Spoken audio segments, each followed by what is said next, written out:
बिस्मिल्लाहिर्रहमानिर्रहीम। पार्ट 33 में खुश आमदीद। लास्ट पार्ट में आपको बताया था कि मुशरिकीन ने यहूदी आलमों के पास अपने कासिदों को भेजा कि उनसे पूछो कि क्या ये शख्स जो नबी पाक सल्लल्लाहु अलैहि वसल्लम है, क्या वाकई में कोई नबी है। जिस पर यहूदी आलमों ने उन कासिदों को नबी पाक सल्लल्लाहु अलैहि वसल्लम से 3 सवाल पूछने का कहा, जिसमें से पहला सवाल ये है। पहला सवाल, इनसे इन नौजवानों के बारे में सवाल करो जो पिछले जमाने में कहीं निकल गए थे, यानी असहाबे कहफ के बारे में पूछो कि इनका क्या वाकिया था, इसलिए कि इनका वाकिया नहायत अजीबो गरीब है। हमारी पुरानी किताबों के अलावा इस वाकिये का जिक्र कहीं नहीं मिलेगा। अगर वो नबी हैं तो अल्लाह ताला की तरफ से खबर पाकर इनके बारे में बता देंगे, वरना नहीं बता सकेंगे। फिर इनसे ये पूछना कि सिकंदर जुल्कुरनैन कौन था, इसका क्या किस्सा है। फिर इनसे रूह के बारे में पूछना कि वो क्या चीज है। अगर उन्होंने पहले दोनों सवालों का जवाब दे दिया और इनका वाकिया बता दिया और तीसरा सवाल यानी रूह के बारे में बता दिया, तो तुम लोग समझ लेना कि वो सच्चे नबी हैं। इस सूरत में तुम इनकी पैरवी करना। ये लोग ये 3 सवालात लेकर वापस मक्का आए और कुरैश से कहा, हम ऐसी चीज लेकर आए हैं कि इससे हमारे और मोहम्मद के दरमियान फैसला हो जाएगा। इसके बाद उन्होंने इन सबको तफसील सुनाई। अब ये मुशरिकीन हजूर नबी करीम सल्लल्लाहु अलैहि वसल्लम के पास आए। उन्होंने आपसे कहा, ऐ मोहम्मद, अगर आप अल्लाह के सच्चे रसूल हैं तो हमारे 3 सवालात के जवाबात बता दें। हमारा पहला सवाल यह है कि असहाबे कहफ कौन थे। दूसरा सवाल कि जुल्कुरनैन कौन थे। तीसरा सवाल, रूह क्या चीज है। आपने इनके सवालात सुनकर फरमाया, मैं इन सवालात के जवाबात तुम्हें कल दूंगा। नबी अकरम सल्लल्लाहु अलैहि वसल्लम ने इस जुमले में इंशाअल्लाह ना फरमाया, यानी ये ना फरमाया इंशाअल्लाह मैं तुम्हें कल जवाब दूंगा। कुरैश आपका जवाब सुनकर वापस चले गए। आ हजरत सल्लल्लाहु अलैहि वसल्लम वही का इंतजार करने लगे, लेकिन वही ना आई। दूसरे दिन वो लोग आ गए, आप उन्हें कोई जवाब ना दे सके। वो लोग लगे बातें करने।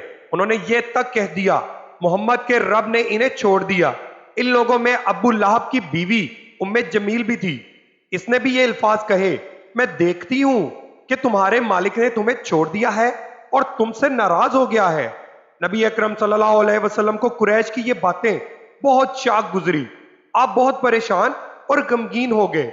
आखिर जिब्राइल अलैहिस्सलाम सूरह कहफ लेकर नाजिल हुए।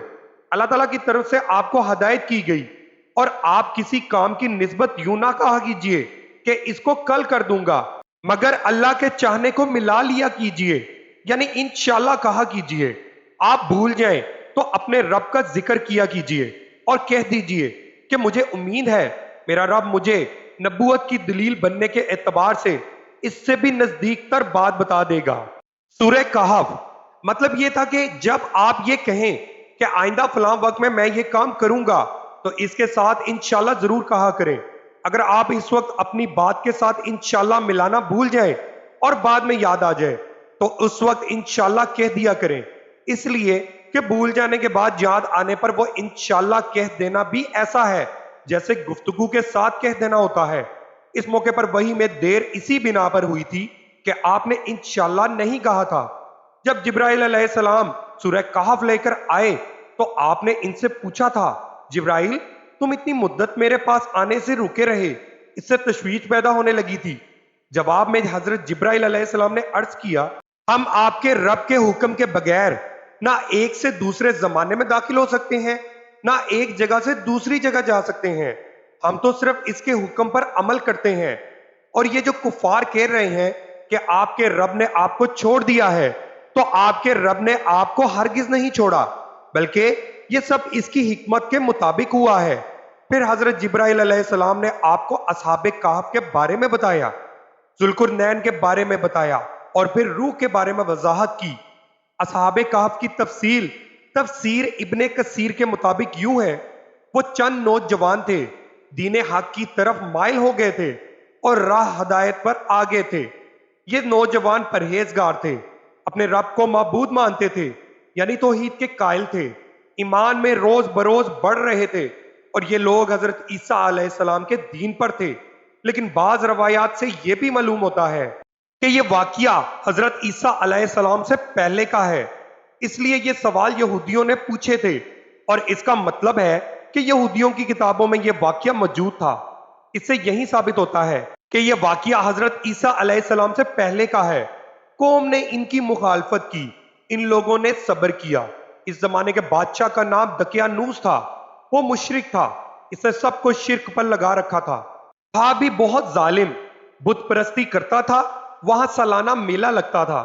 یہ نوجوان اپنے ماں باپ کے ساتھ اس میلے میں گئے، وہاں انہوں نے بت پرستی ہوتے دیکھی۔